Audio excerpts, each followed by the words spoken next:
Savoir se contenter de ce qu'on a, c'est être riche.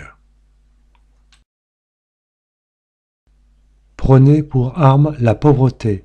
Il n'y a rien à faire avec les hommes qui n'ont pas vaincu l'or. Le riche dans les desseins de Dieu n'est que le trésorier du pauvre.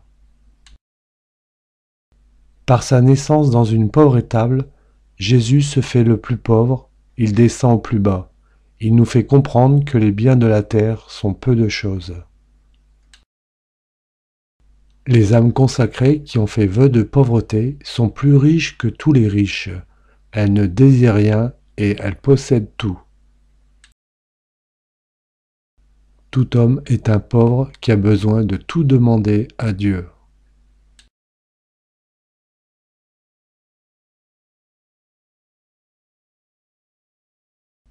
La possession des richesses a des filets invisibles où le cœur se prend insensiblement.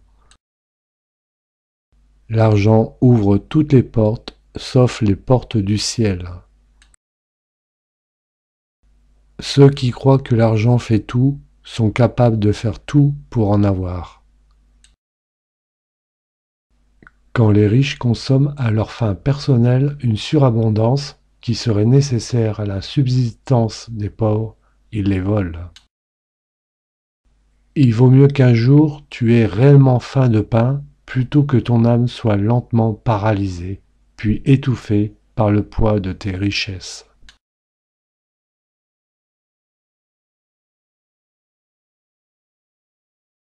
Si l'homme distribuait en aumône autant que ses péchés lui coûtent, y aurait-il encore des pauvres? Mieux vaut essuyer une larme de pauvre que d'obtenir 100 sourires de ministre. Un peuple réclame un frigidaire pour son beurre, un autre demande seulement du beurre sur son pain, un troisième ne demande qu'une poignée de riz.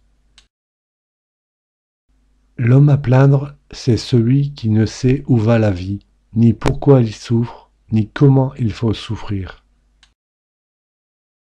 Il ne s'agit pas uniquement de donner de quoi vivre, mais de rendre aux malheureux des raisons de vivre. Quand on a choisi les pauvres, on est toujours sûr de ne s'être pas trompé. Quand on a fait choix des pauvres, on est doublement sûr d'avoir fait un bon choix. On a choisi comme Jésus et l'on a choisi Jésus.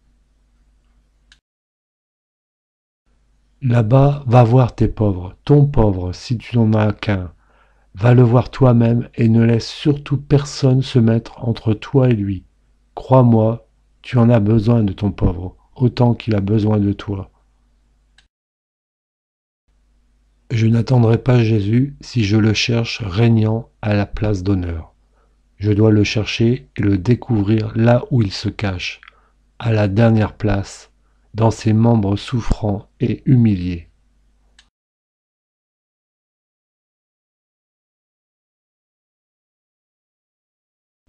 Si mon cœur est rempli de la convoitise des biens terrestres, où Dieu trouvera-t-il sa place? Les simples sentent Dieu aussi naturellement que la chaleur du soleil ou le parfum d'une fleur. Être riche, Seigneur, à mon aise, vivre doucement de mes biens, quand vous êtes pauvre, gêné, vivant péniblement d'un dur labeur, pour moi, je ne puis pas aimer ainsi. Jésus est essentiellement le Dieu des pauvres, des misérables, des ouvriers, par conséquent de ceux qui n'ont pas une vie publique. On voit dans le ciel infiniment plus de petites gens que de directeurs de revues. Une seule chose te manque. Si tu veux être parfait, va, vends ce que tu possèdes, donne-le aux pauvres, puis suis-moi. Comme il sera difficile à ceux qui ont des richesses d'entrer dans le royaume de Dieu.